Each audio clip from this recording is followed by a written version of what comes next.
and it's me, it's Mark, it's the, Kevin Systrom at Instagram, it's all of these people, understood this consciously, and we did it anyway. That culture is missing here. So part of what we're trying to do to achieve those goals is like take really big, audacious points of view on the world and then train ourselves to be patient. And it's really, really hard. The entire society is set up to not be patient anymore. Consumer internet businesses are about exploiting psychology.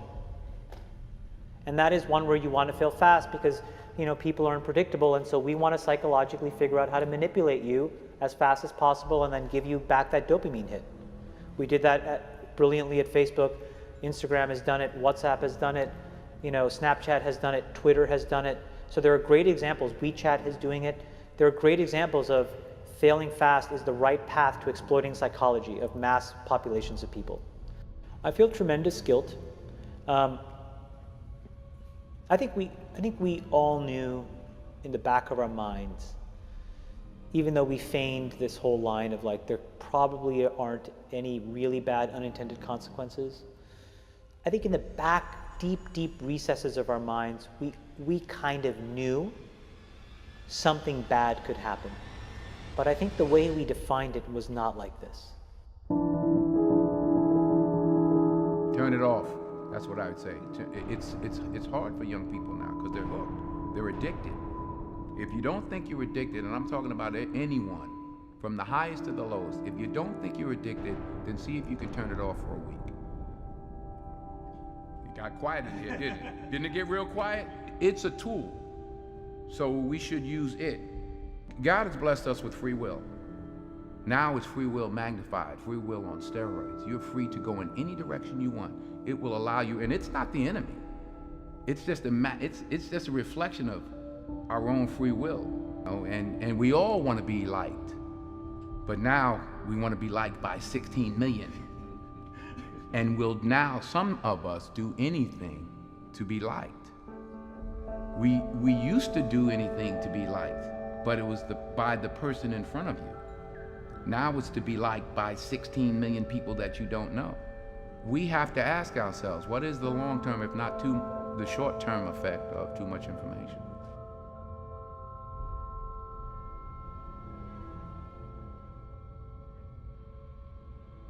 So the context was I was at Stanford and the dean asked me to speak to the MBA students. And in it, what I was talking about was, the question was, what do you think the long-term effects of social media in general are?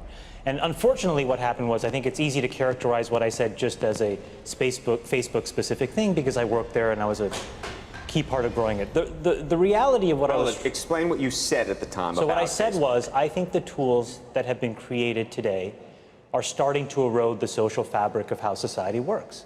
And what I meant by that is the following thing. Today we live in a world now where it is easy to confuse truth and popularity. And you can use money to amplify whatever you believe and get people to believe that what is popular is now truthful and what is not popular may not be truthful. Joe and I, for example, we've been on the other side of climate for a long time, right? And the reality is now I can take money and I can use that through all of these social media systems that exist to hundreds of millions of people, and I can convince all of Joe's friends and everybody like him of my opinion in very subtle and small ways. And he can do the same to me. We can do that about vaccines. We can do that about gay rights. We can do that about bathroom laws. We can do that about Roy Moore. And so I think the question we have to ask ourselves is, how do we live in a world where this is now possible? And so it was about that, but just so I understand, was it, because I read and watched parts of what you were talking about. Part of it seemed to me about the ability to pay to manipulate people's thoughts. The other seemed to me to be this sort of ADD society with which the sort of liking and everything else has created this sort of feedback loop that you compared to drugs. We know for a fact that what all of these systems do, every single one, is it exploits our own natural tendencies in human beings to get and want feedback.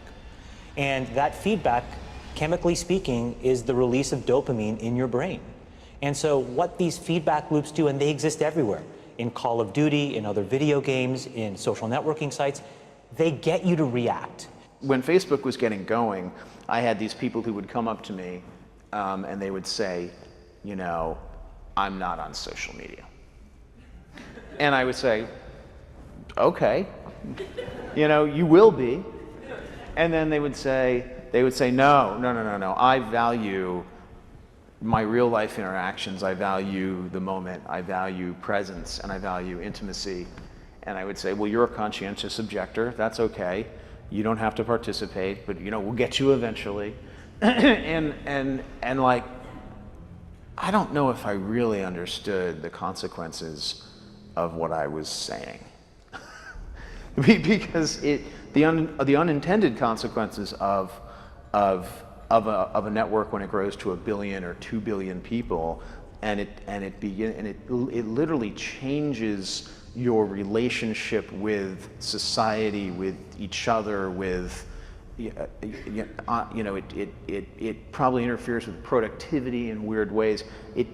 God only knows what it's doing to our children's brains. If the thought process that went into building these applications, Facebook being the first of them to really understand it, that thought process was all about how do we consume as much of your time and conscious attention as possible.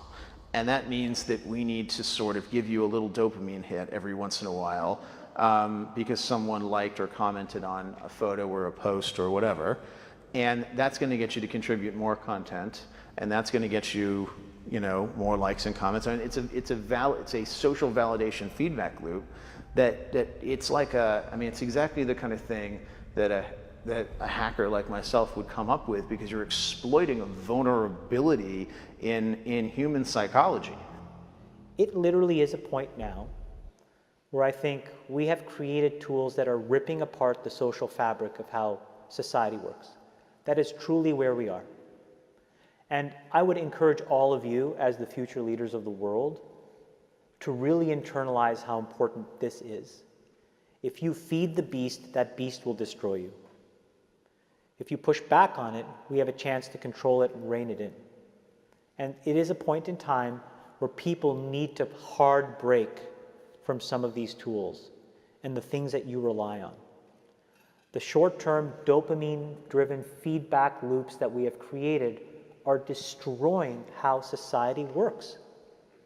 No civil discourse, no cooperation, misinformation, mistruth. And it's not an American problem. This is not about Russian ads. This is a global problem. So we are in a really bad state of affairs right now, in my opinion. It is eroding the core foundations of how people behave by and between each other. And I don't have a good solution. My solution is I just don't use these tools anymore. I haven't for years. It's created huge tension with my friends, huge tensions in my social circles.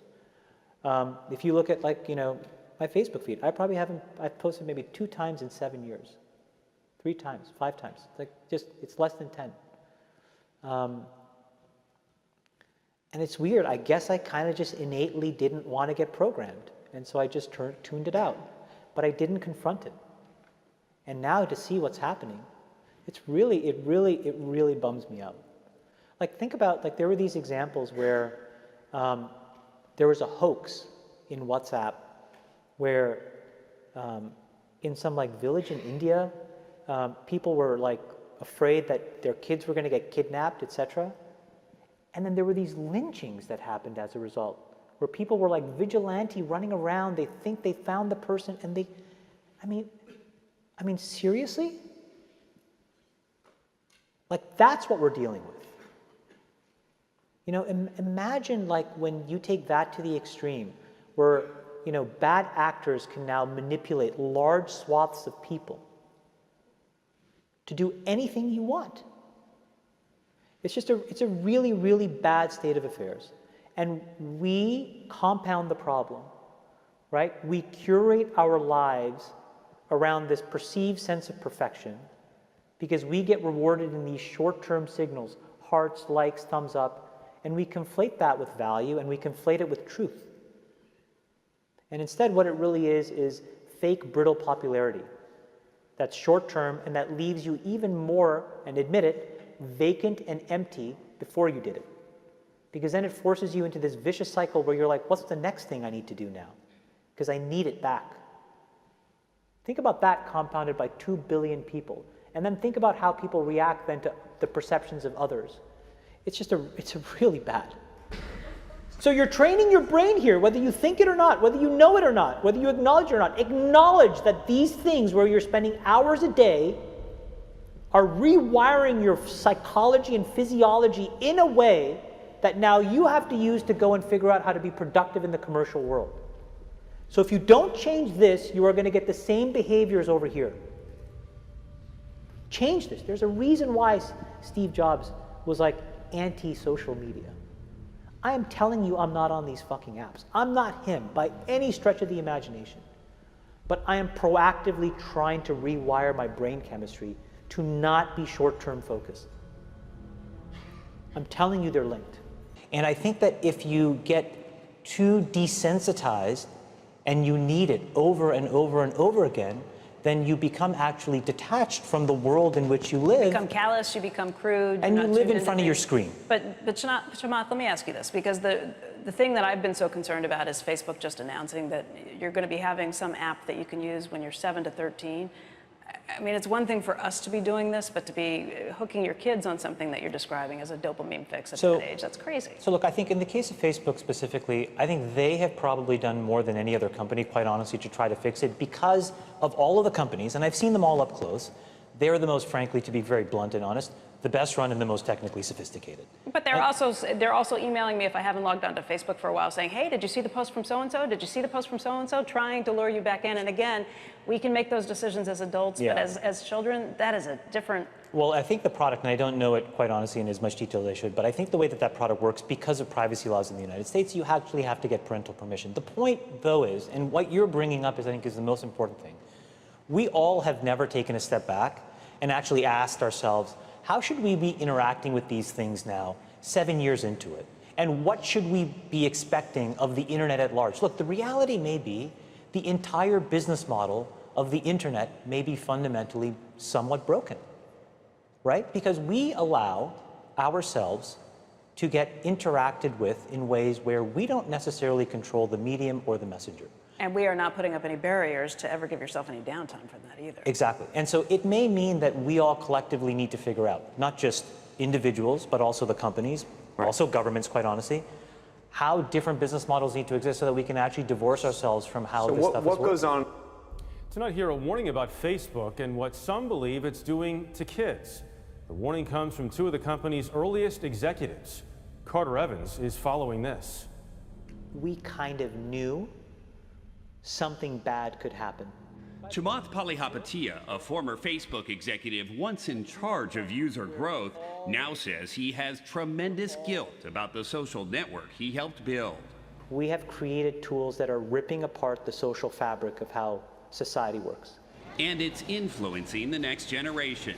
Studies show 92% of teens go online daily, and 1 in 5 young people regularly wake up in the night to send or check messages on social media. People need to hard break from some of these tools and the things that you rely on. The short-term dopamine-driven feedback loops that we have created are destroying how society works. No civil discourse, no cooperation, misinformation, mistruth. Bad actors can now manipulate large swaths of people to do anything you want. He's not the only social media executive blowing the whistle. Former Facebook president Sean Parker recently said the initial goal was to get people hooked. You're exploiting a vulnerability in human psychology. The inventors, creators understood this consciously, and we did it anyway. We have to hold the tech industry accountable. Jim Steyer is founder of Common Sense Media. They, in many cases, have ignored the consequences, some of the downsides of some of the innovations they brought to our society. You don't realize it, but you are being programmed. It was unintentional, but now you got to decide how much you're willing to give up. When Facebook was getting going, I had these people who would come up to me and they would say, you know, I'm not on social media. And I would say, okay, you know, you will be.